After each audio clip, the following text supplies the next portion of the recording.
Class 7 اسلامیات آج ہم پڑھیں گے سبق نبی کریم صلی اللہ علیہ وآلہ وسلم اور مدنی معاشرے کا استحکام۔ مدنی کہتے ہیں مدینہ منورہ کو۔ آپ صلی اللہ علیہ وآلہ وسلم جب مکہ مکرمہ سے مدینہ منورہ تشریف لائے تو وہاں آپ نے ایک مضبوط اسلامی ریاست کی بنیاد رکھی۔ منافق اس شخص کو کہتے ہیں جو دل میں تو کفر رکھتا ہو لیکن خود کو مسلمان ظاہر کرے، یعنی زبان سے ظاہری طور پر تو وہ کہے کہ وہ مسلمان ہے لیکن دل سے اس کا اقرار نہ کرے، اسے منافق کہتے ہیں۔ عہد نبوی صلی اللہ علیہ وآلہ وسلم میں منافقین یہودیوں کے ساتھ مل کر اسلام کے خلاف سازشوں میں مصروف رہتے تھے۔ عہد نبوی یعنی کہ آپ صلی اللہ علیہ وآلہ وسلم کے عہد میں، آپ صلی اللہ علیہ وآلہ وسلم کے دور میں مدینہ منورہ میں بنو خزرج سے تعلق رکھنے والا ایک شخص عبداللہ بن ابی بہت مالدار اور اپنی قوم کا سردار تھا۔ نبی کریم خاتم النبیین صلی اللہ علیہ وآلہ وسلم کی ہجرت سے پہلے مدینہ کے تمام لوگوں نے اسے اپنا سردار بنانے کا فیصلہ کر لیا تھا۔ انہوں نے اس کے لیے تاج بھی تیار کر لیا تھا۔ وہ جلد ہی اس کی تاج پوشی کرنا چاہتے تھے، یعنی اسے تاج پہنا کر باقاعدہ اپنا سردار بنانا چاہتے تھے۔ اسی دوران جب اہل مدینہ نے اسلام قبول کر لیا اور آپ خاتم النبیین صلی اللہ علیہ وآلہ وسلم بھی ہجرت فرما کر مدینہ منورہ تشریف لائے تو عبداللہ بن ابی کے خواب چکنا چور ہو گئے۔ اس کی سرداری اور تاج پوشی والا سلسلہ وہیں رک گیا۔ چنانچہ اس شخص نے نبی کریم صلی اللہ علیہ وآلہ وسلم کے خلاف دل میں دشمنی بٹھا لی کہ ان کی وجہ سے میری سرداری میں رکاوٹ پڑی ہے۔ یہ شخص ساری زندگی اسلام اور مسلمانوں کا دشمن رہا اور حضور خاتم النبیین صلی اللہ علیہ وآلہ وسلم کے راستے میں رکاوٹ ڈالتا رہا۔ غزوہ بدر میں مسلمانوں کی فتح کے بعد اس نے اور اس کے کچھ ساتھیوں نے بظاہر اسلام قبول کر لیا تھا، لیکن اندر سے وہ اسلام اور رسول اللہ صلی اللہ علیہ وآلہ وسلم کے شدید دشمن تھے۔ یہی لوگ عہد نبوی کے منافق تھے۔ منافق شخص زبان سے تو اسلام لانے کا دعویٰ کرتا ہے اور کہتا ہے کہ میں مسلمان ہوں، مگر دل سے اسلام کا دشمن ہوتا ہے۔ ایسے لوگ کافروں سے بھی زیادہ خطرناک ہوتے ہیں۔ قرآن مجید میں ایسے منافقین کو سخت عذاب کی خبر دی گئی ہے۔ یہودیوں کے 3 قبائل۔ مدینہ منورہ میں یہودیوں کے 3 بڑے قبائل آباد تھے، بنو نذیر، بنو قینقاع اور بنو قریظہ۔ جب نبی کریم صلی اللہ علیہ وآلہ وسلم مدینہ منورہ تشریف لائے تو آپ خاتم النبیین صلی اللہ علیہ وآلہ وسلم نے یہودیوں کے منفی رویے کو جاننے کے باوجود ان کے ساتھ امن و سلامتی کا ایک معاہدہ میثاق مدینہ طے فرمایا تھا۔ اس معاہدے میں یہودیوں کو جان و مال کا تحفظ اور مکمل مذہبی آزادی دی گئی تھی۔ اس معاہدے کی اہم ترین شرط یہ تھی کہ مدینہ منورہ میں رہنے والے یہودی قریش مکہ اور ان کے مددگاروں کو پناہ نہیں دیں گے، مظلوم کی مدد کی جائے گی، اور اگر کسی دشمن سے جنگ ہو گئی تو یہودی بھی مسلمانوں کے ساتھ جنگی اخراجات برداشت کریں گے اور ان کا دفاع کریں گے۔ مدینہ منورہ کے یہود نے خوش دلی کے ساتھ اس معاہدے کی تمام شرائط کو قبول کیا اور معاہدے کی دستاویز پر دستخط کر دیے۔ اس معاہدے کے باوجود یہودی کسی نہ کسی طور پر اسلام کو نقصان پہنچانے کی کوشش کرتے رہتے تھے۔ کبھی وہ مشرکین مکہ کے ساتھ مل کر اقدام کرتے، یعنی سازشیں کرتے، منصوبہ بندیاں کرتے، اور کبھی منافقین کے ساتھ مل کر سازشیں کرتے۔ غزوہ بدر میں مسلمانوں کی فتح کے بعد یہودیوں کی مسلمانوں کے ساتھ دشمنی اور بغض و حسد میں تیزی آ گئی۔ انہوں نے مسلمانوں کو آپس میں لڑانے کی کئی کوششیں کیں مگر کامیاب نہ ہو سکے۔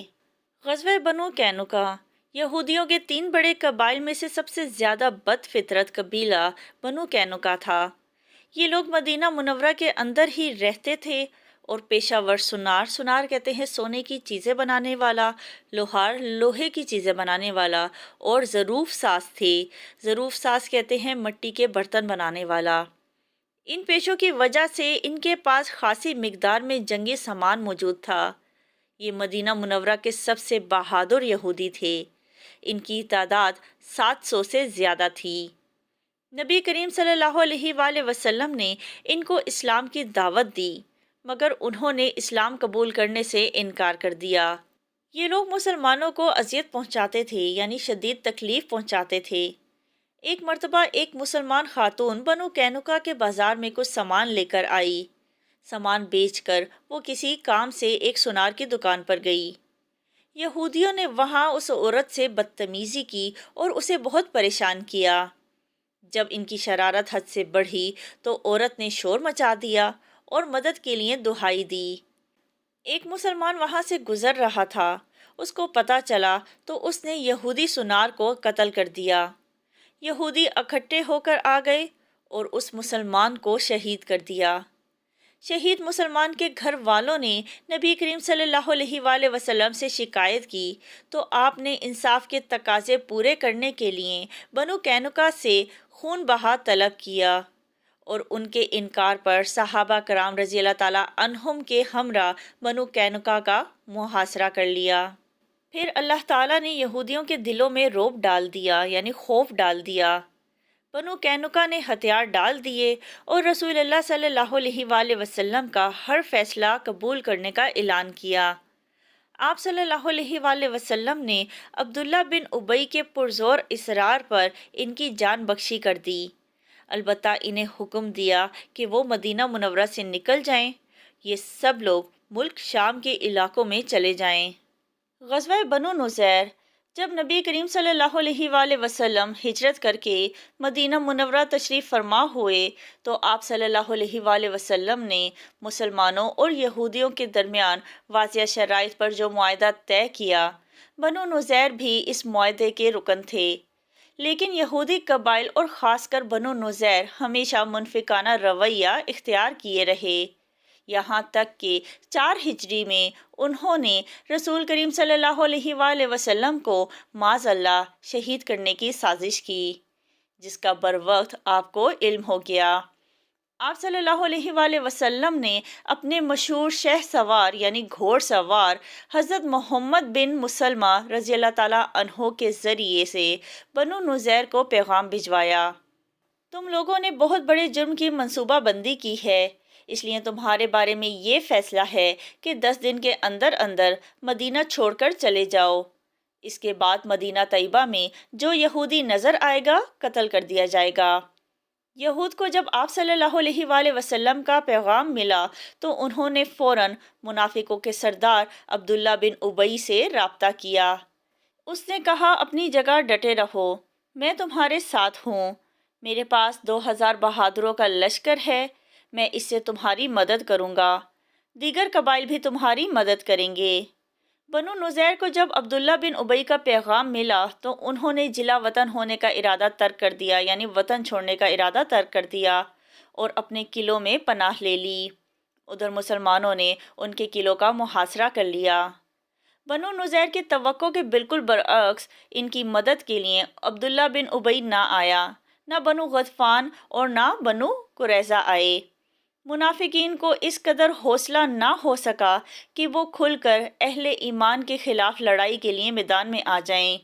15 دن کے محاصرے کے بعد اللہ تعالیٰ نے ان کے دلوں میں رعب ڈال دیا، یعنی خوف ڈال دیا، اور انہوں نے ہتھیار ڈال دیے۔ نبی کریم صلی اللہ علیہ وآلہ وسلم نے ان پر رحمت و شفقت کا معاملہ کرتے ہوئے فرمایا کہ وہ اسلحے کے سوا باقی جتنا ساز و سامان اونٹوں پر لاد سکتے ہیں اپنے بال بچوں سمیت لے جا سکتے ہیں۔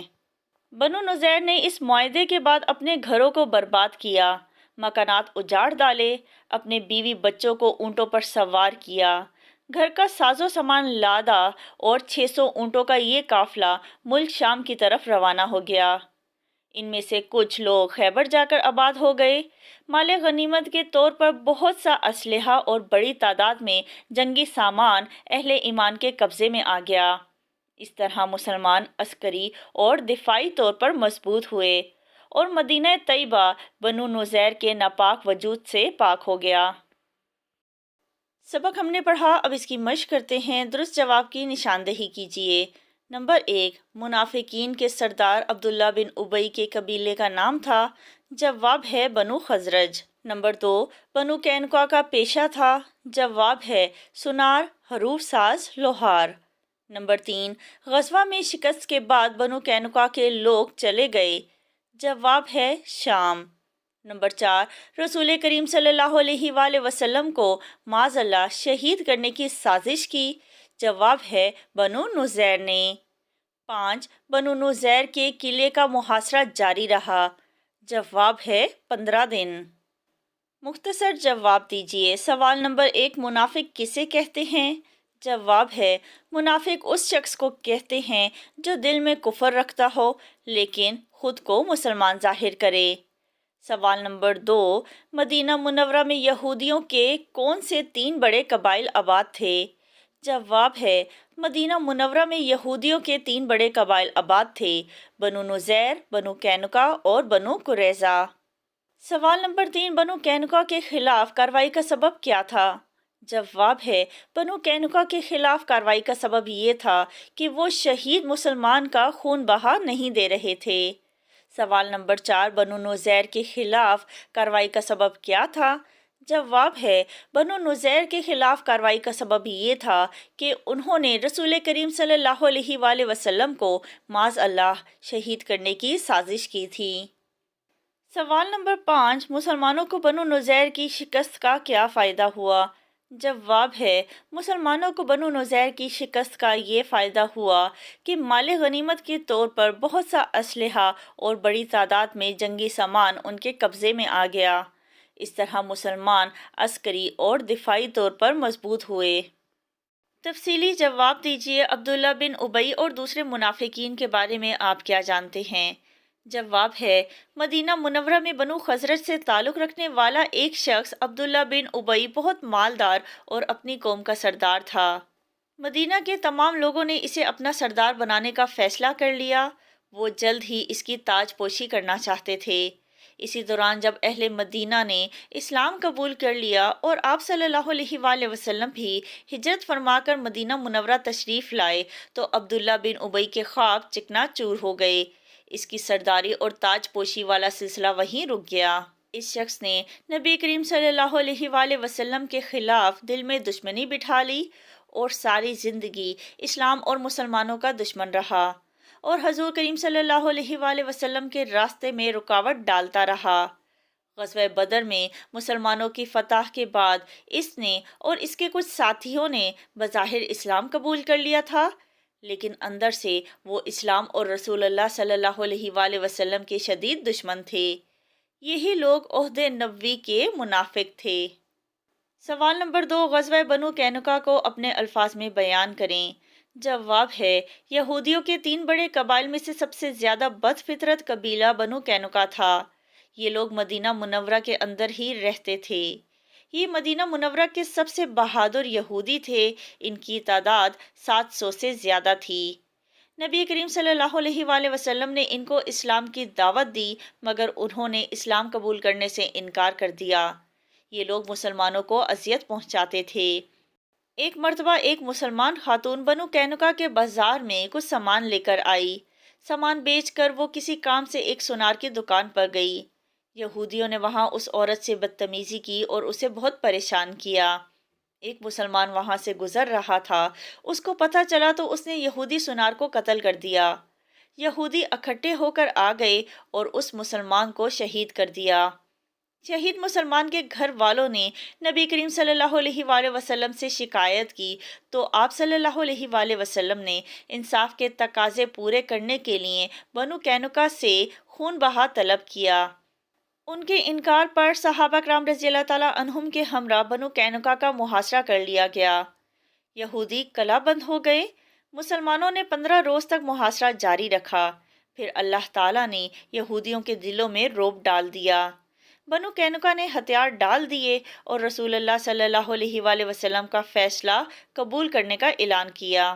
آپ صلی اللہ علیہ وآلہ وسلم نے عبداللہ بن ابی کے پرزور اصرار پر ان کی جان بخشی کر دی، البتہ انہیں حکم دیا کہ وہ مدینہ منورہ سے نکل جائیں۔ یہ سب لوگ ملک شام کے علاقوں میں چلے گئے۔